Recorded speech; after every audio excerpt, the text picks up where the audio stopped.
A lot of Christians, because they have this concept, right, that just God just controls every single thing that happens in this world, which obviously isn't true, right? The Bible says that the devil is the god of this world. Whether we like that or not, that is the truth of it.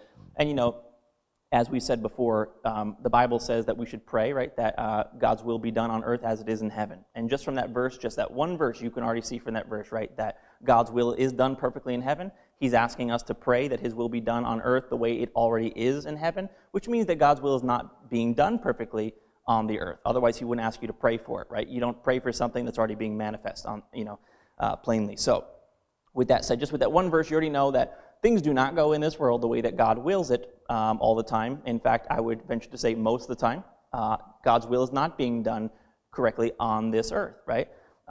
There's reasons for that, which I won't go into right now.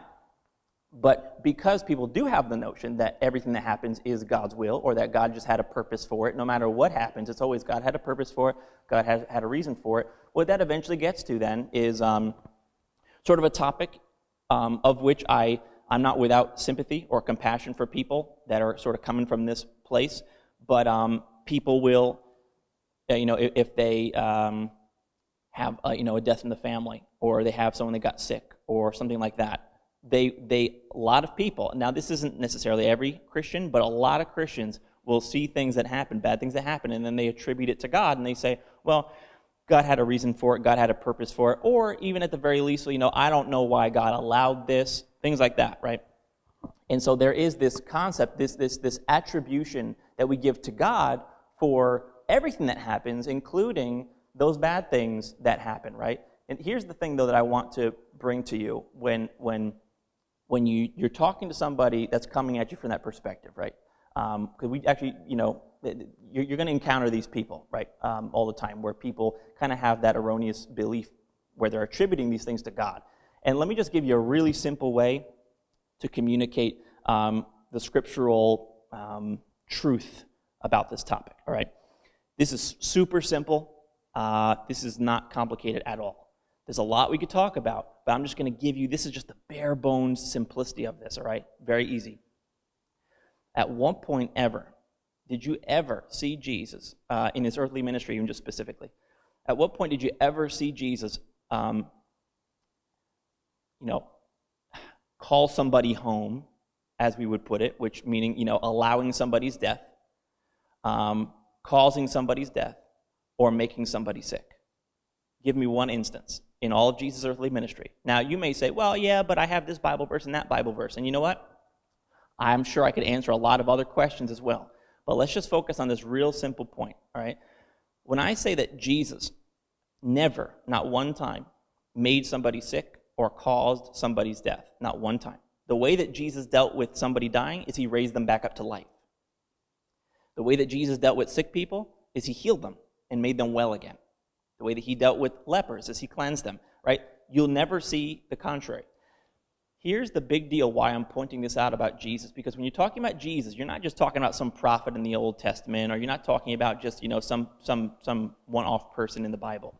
When we're talking about Jesus here, we're talking about someone that Jesus said, it's John 14:9. I'm reading this out of the New King James Version, but it says, "He who has seen me has seen the Father."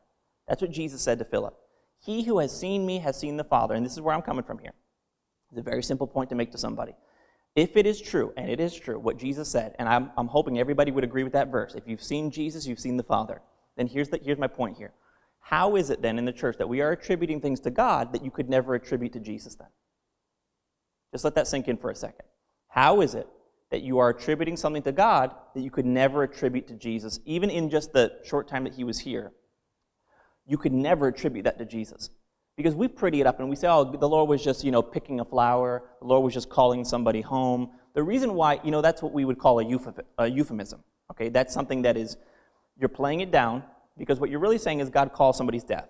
And that sounds pretty harsh, right? And it does sound pretty harsh because it is harsh.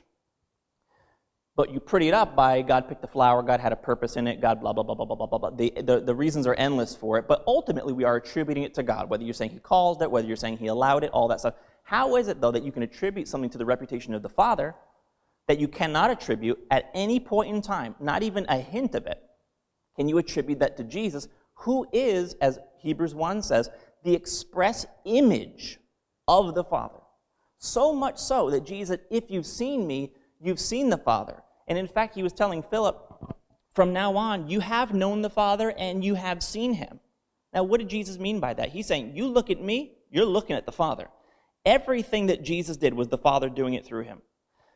And we have to, again, this is such a simple point, but that right there breaks entirely this concept of the things that we attribute to God, the bad things we attribute to God, when you can't find them in Jesus. In fact, the only death that Jesus ever caused, and listen closely to this, the only death that Jesus ever caused was his own. That's it. And that was for you. What you see in Jesus, and remember, every time I say what you see in Jesus, you might as well be saying what you see in the Father. Because that's how you see the Father. You don't see the Father by looking at your circumstances and just guessing. I had someone say one time, oh, God stole so-and-so from me. God stole, he was talking about his girlfriend. He said, God stole my girlfriend from me. God did this, God did that. I said, how do you know that? This is not even a person that's saved. I said, how do you know this? Did you see God do that? And he had no answer for that, because obviously you're guessing. You're making an assumption on something you saw, and because of erroneous knowledge that you have that God's will is always done on this earth, which just by that one verse you know is untrue, the fact that God asked us to pray that his will be done on earth. Again, God will never ask you to pray that his will be done in heaven. You notice that? Because his will is already done in heaven. If it were already done on earth, he wouldn't be asking you to pray that it be done on earth. Okay?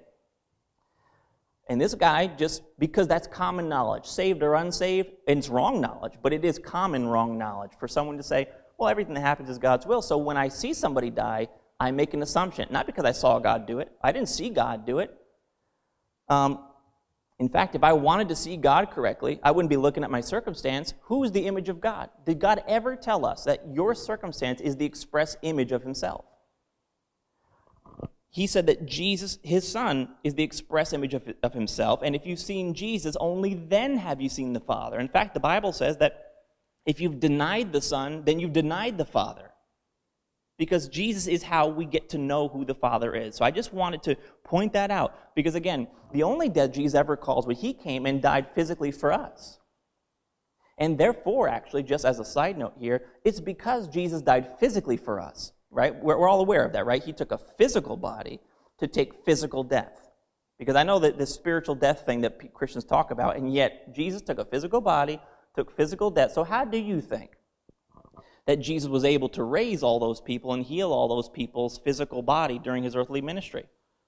A death that they were appointed to through Adam. Because he came to die for them. And again, we're describing the Father here. In fact, let me just bring you to one verse here in Luke 5:12, there was a leprous man that wanted to be healed by Jesus. And listen to what the Father said through Jesus, all right? Remember, when I'm talking about Jesus, I'm talking about the Father. And this is what the leprous man came to him. He says in the latter part of verse 12, it says, Lord, if you are willing, you can make me clean. And verse 13, Jesus, the express image of God, the exact representation of God's nature, said to him, as he put out his hand and touched the leprous man, saying, I am willing, be cleansed. And immediately the leprosy left him. You see, if we were gauging God correctly, you could never attribute God calling somebody home. And you say, well, I don't agree with that. Listen, if a Christian dies physically in their physical body, the Lord will certainly receive them to heaven. But guess what? As far as their physical body is concerned, you know what God's will is for them? To raise them from the dead. That can be unpopular to a lot of people. That may not be palatable for a lot of people, but then you just don't believe the Bible. And I'm sorry to say that, but you just don't believe the Bible then. Because when I saw the express image of the Father manifest on earth, that's how he dealt with the dead.